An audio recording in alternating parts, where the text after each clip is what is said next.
Welcome, dear dreamers, to the world of stories, a place where kings sail the seas, mice befriend lions, and every page sparkles with magic.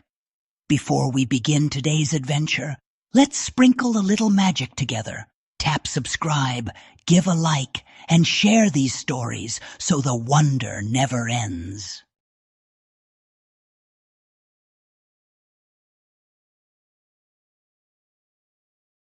Far away, in a land of misty mountains and whispering winds, a training academy stood, a place where discipline was law and strength was forged. At the Iron Fist Academy, every strike, every stance, every breath was meant to shape warriors of both body and mind. Among its students, Rohan stood out not for skill, but for his temper. Quick to fight, he often let anger guide his fists more than focus or control. After another clash in the training hall, the headmaster, a bald monk in flowing earth-toned robes, gave his verdict. Rohan would spend 7 days alone in the eastern forest. No companions, no comfort, only the silence of nature as his teacher. Rohan gulps, fists clenched, a mix of fear and anger. The gates closed behind him. Mist curled around the mountains as he stepped into the dense wilderness. Birds fly across the sky. He walks through the gate, carrying a small pack. Academy students watch silently, some whispering. His jaw tightens, eyes focused, yet nerves flicker across his face. Alone in the forest, this is impossible. The jungle greets him with rustling leaves and snapping branches.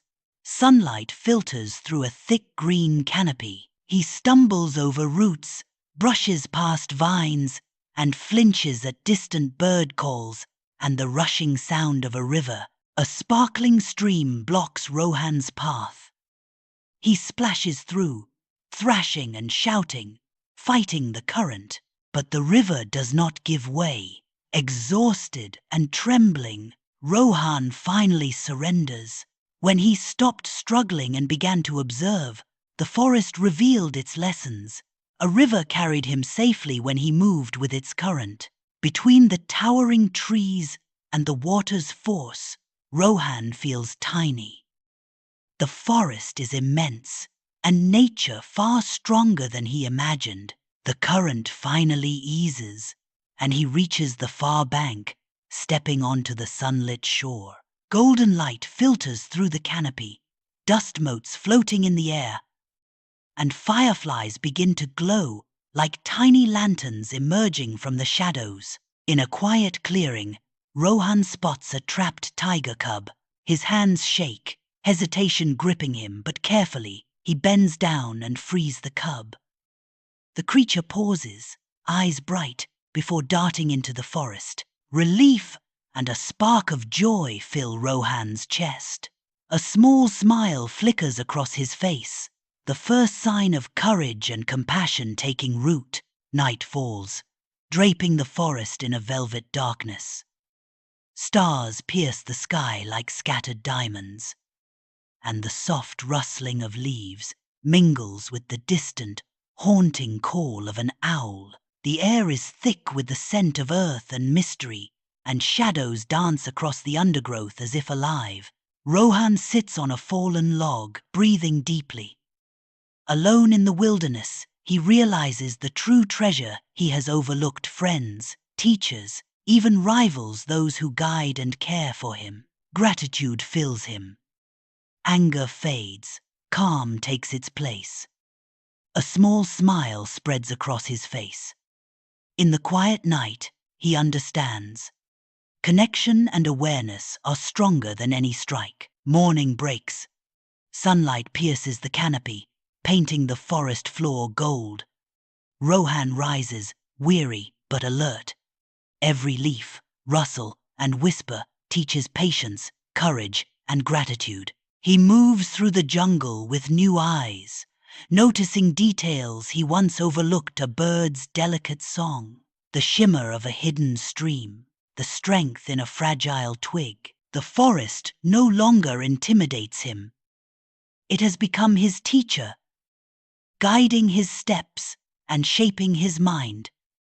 It has taught him to move with it, not against it. On the 7th day, the gates of the Iron Fist Academy rise through the morning mist. Rohan steps forward, scratched and worn, yet his eyes are calm, steady, and alive with quiet strength. Ahead, he sees his teacher standing on the stairs, waiting. The academy feels different, no longer a place of punishment, but a place where his lessons take root. Rohan bows and steps to his mat. His fists clenched not in anger, but with control, patience, and the forest's wisdom. Students drill, unaware. The headmaster nods in silent approval. The journey ends, but the lesson remains. True strength lies in patience, discipline, and self-control, not in fighting.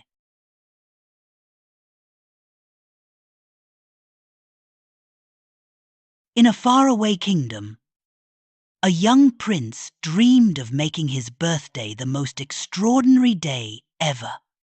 He wanted something no one in the kingdom had ever seen, a celebration full of wonder and surprise. He asked everyone in the palace for ideas.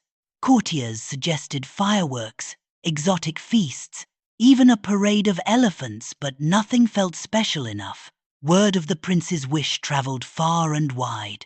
2 clever tailors, hearing of his quest for something truly magical, decided to journey to the castle to present their own extraordinary idea. Carrying a strange machine that glittered in the sunlight, they tailors stepped into the grand hall. The machine was unlike anything anyone had seen before. Levers, spools, and tiny wheels spun. They bowed low, their eyes twinkling with mischief. "Your Highness," one of the tailors said, his voice smooth and confident, "we can make a dress like no other. A magical dress. Only the clever, the wise, and the truly smart can see it." The prince leaned forward, curiosity sparkling in his eyes. "A dress that only the clever can see?" he asked, leaning closer to examine the machine. The second tailor nodded, a sly smile playing on his lips. "Yes, Your Highness.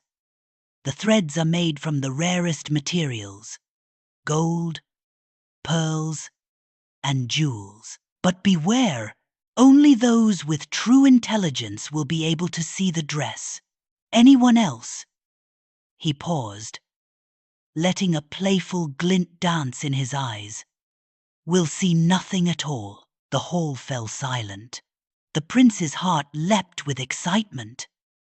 Could this finally be the magical, extraordinary birthday surprise he'd been dreaming of for so long? "Bring the tailors every jewel, pearl, and gold. They need any amount, any time. Spare nothing, this dress must be perfect," the prince commanded, eyes sparkling with excitement. On the 7th day, the prince grew curious and sent his servant to the workshop to see how the magical dress was coming along. The prince's servant peeked inside the tailor's workshop. To his surprise, there was nothing, no threads, no fabric, not a single stitch. The tailors were simply pretending, moving the machine as if magic was happening. One tailor whispered nervously, "The gold is running out. We don't have enough materials.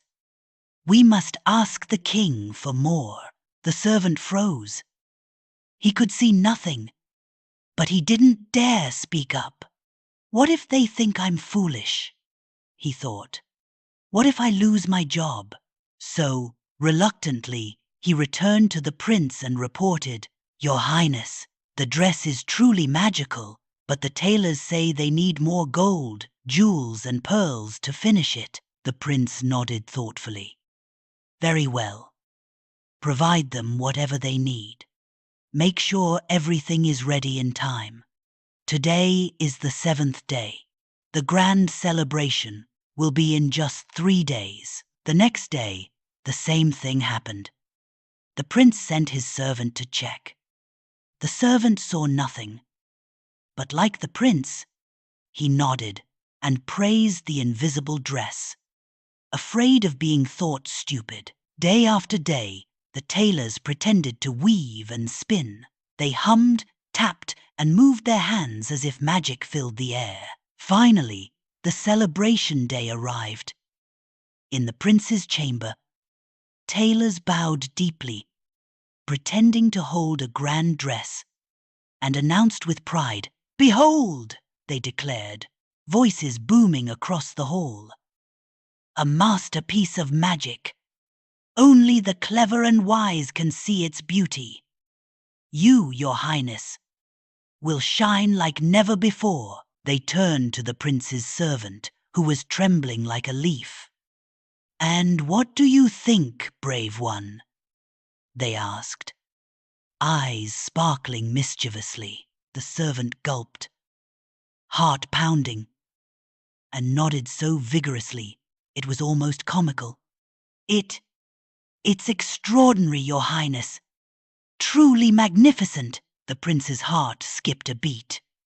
He could see nothing at all. But he forced a smile, not wanting to appear foolish before the entire kingdom. With exaggerated care, the tailors pretended to drape the invisible dress over the prince, smoothing imaginary folds, fluffing invisible layers, and fussing over every detail. Then, with grand gestures, they guided him to the balcony to greet the waiting crowd. The prince went out to celebrate his birthday. The entire kingdom knew about his magical dress, and everyone admired it, in silence. Nobody wanted to admit they couldn't see it, fearing they would see, but then a clever boy in the crowd spoke up boldly. "Your Highness, you are not wearing anything. You're just in your vest and shorts." The prince laughed so heartily that the entire hall seemed to sparkle with joy. He said to the clever boy, "You are the smartest, bravest, and most intelligent in the whole kingdom. You've given me the greatest gift, honesty. From today, you shall be my personal advisor." The tailors tried to flee, but the palace guards were faster. Caught red-handed, their sly smiles vanished, and the kingdom cheered for honesty, bravery, and cleverness. Moral: honesty and courage are more valuable than pride or pretending to be clever.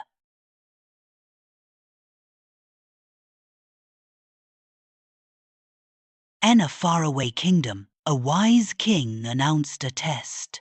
Every child received a magical seed. In 1 year, whoever grew the most beautiful flower would be chosen as the royal gardener.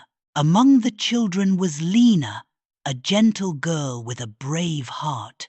She planted her seed with care, watering it every day, waiting for the first green sprout. Seasons passed. Flowers bloomed across the kingdom, bright, tall, and proud. But Lena's pot stayed empty. Meanwhile, the other children showed off their pots: red roses, golden lilies, tall sunflowers swaying in the wind. Neighbors laughed at Lena's empty pot. But Lena kept trying, day after day. Deep inside, she told herself, "I must stay true. This is the seed the king gave me. I will not replace it." Months rolled by. Spring turned to summer, summer to autumn, and then to winter. Still, nothing grew. Lena's heart ached, but she refused to cheat. She polished her empty pot until it shone. The year ended. Children gathered in the courtyard with pots of bright flowers. Jasmine, roses, and orchids filled the air, and the ground glowed like a rainbow come alive. But among them all, only Lena stood with an empty pot.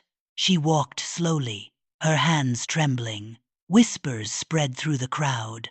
She has nothing. She has failed.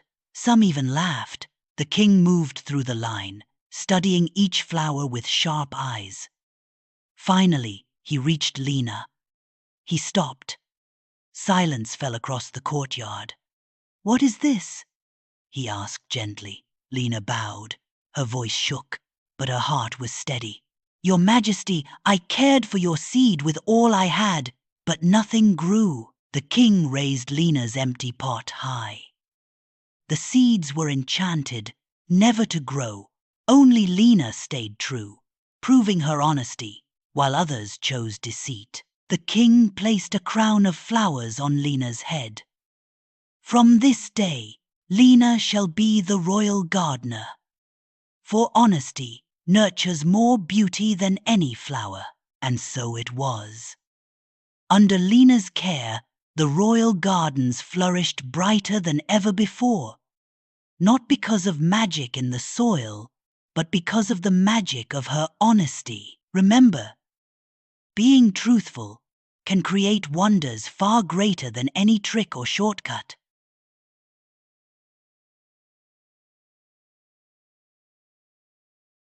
In the sunny town of Greendale, children ran and played in the park. Lily sat on a bench, cola in one hand, candy wrappers scattered around her. She watched them, wishing she could join. But suddenly, her stomach ached. Each sweet bite had promised energy, but instead left her heavy, slow, and tired. She slowly walked toward the well, every step feeling heavier. She sat down on its edge, her energy gone, replaced by sluggishness and discomfort. The treats she loved had drained her strength. Just then, a soft glow appeared. An old woman stepped forward and handed Lily a small pot filled with glowing magical seeds. "These are not just normal seeds," the woman said gently. "They are the seeds of your own strength. The energy you seek is hidden in the foods that nourish you, not the treats that drain you. Each day, plant one color. When you eat a food of that color, the seed will disappear, and your body will grow strong, just like a sprout reaching for the sundae." Lily's eyes sparkled with curiosity. She thanked the old woman and took the magical seed pot home. In her kitchen, Lily set to work, creating a chart and pasting it on the fridge. It had 7 rows for the days of the week and 7 columns for the colors of the rainbow. Each day, she focused on one color, eating foods of that hue to make the magical seed disappear. Sunday. Red. Strawberries. Apples. Tomatoes. Monday. Orange. Carrots. Oranges. Sweet potatoes. Tuesday. Yellow. Bananas. Corn. Bell peppers. Wednesday. Green. Spinach. Broccoli. Leafy greens. Thursday. Blue. Blueberries. Grapes. Friday. Indigo. Plums. Blackberries. Saturday. Violet. Eggplants. Purple cabbage. The next morning, she sprinkled strawberries and apples onto her oatmeal, planting her first red seed. As she ate, the red seed from the vanished, and a small wave of energy lifted her spirits. Monday at lunch, she added orange carrots and sweet potatoes, watching the orange seed disappear. By the end of the week, every seed had gone, and Lily felt lighter, stronger, and full of life. Day by day, she embraced the rainbow golden bananas, vibrant salads, sparkling smoothies, purple grapes. Each color restored energy, joy, and laughter. Soon, Lily ran again. She raced her friends across the park, laughing freely. Sugar no longer held her back. She had discovered real energy food that nourished her from the inside. That night, the rainbow chart glowed softly on her wall. Her fridge, now a treasure chest of colors, shone with promise. Holding a smoothie, Lily smiled alive, proud, and stronger. She had discovered the secret. Nourish your body with the right foods. Eat a rainbow every day.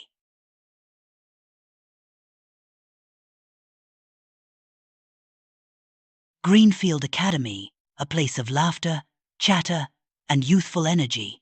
But in one classroom, a quiet storm was brewing. Miss Line, the school's gentle psychology teacher, tried to maintain order, her voice soft yet firm. Yet, the students' noise filled the air like a restless wind. That afternoon, the headmaster passed by. His gaze swept the room, sharp and commanding. He paused, then called Miss Line into the corridor. A brief conversation later, he returned to the class. His message was clear. Every student will apologize to Miss Line, both in words and in writing. And from this day on, they will respect her lesson. One by one, the students approached her, shy and hesitant, offering their apologies. Smiles, murmurs, bows, they all took their turn. But one boy remained seated. Adam. Adam is a kind, shy boy who isn't very good at school. He got into the school thanks to his father's help, and he carries inner insecurity, even though no one openly treats him badly. This helps explain why he struggles with things like apologizing. He's naturally self-conscious and cautious. That evening, at home, his mother noticed his silence.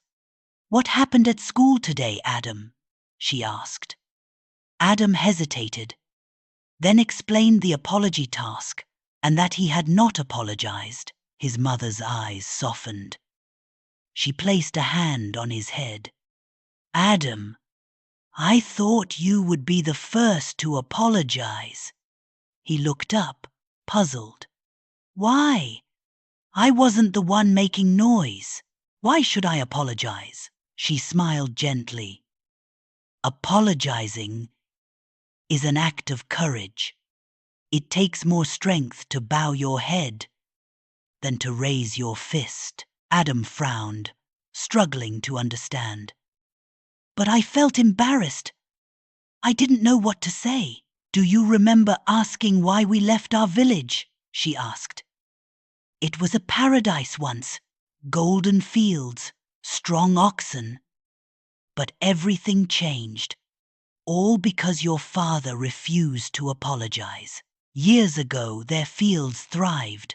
Robert worked alongside 2 strong oxen, proud of his harvest. But one day, neighbors' goats invaded the fields, destroying the crops. The neighbor immediately apologized and offered to compensate for the damage. But in a flash of anger, Robert shoved him aside, unintentionally humiliating the man in front of the entire village. A council of elders ruled Robert must apologize or face a penalty, but his stubborn pride refused. The council took their 2 oxen, their only livelihood. Poverty followed, forcing the family to leave their village and start anew in the city.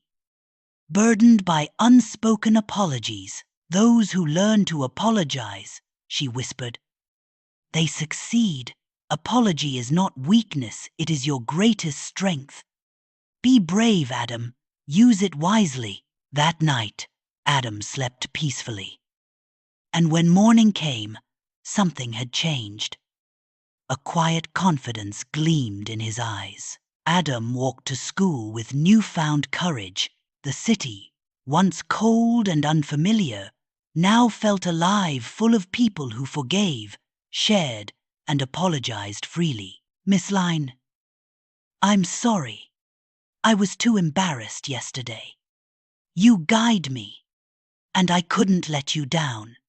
I bought these sweets with my own savings, as a token of my apology." Miss Line's eyes softened, A gentle smile spread across her face as she took the sweets. "Oh, my favorite! Let's share them with the class." From that day, Adam stood taller. His classmates no longer saw a quiet, awkward boy, they saw courage. When Robert heard the story, pride and tears filled his eyes.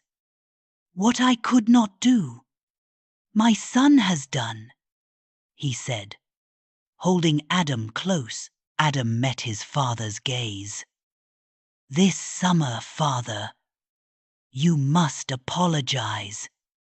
Not for the oxen, but for the burden we've carried all these years." Robert nodded, voice trembling.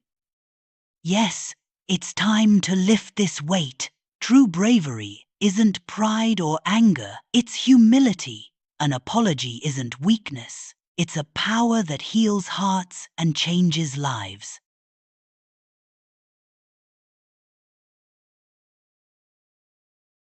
Long ago, at the edge of a deep, whispering jungle, a poor woodcutter lived.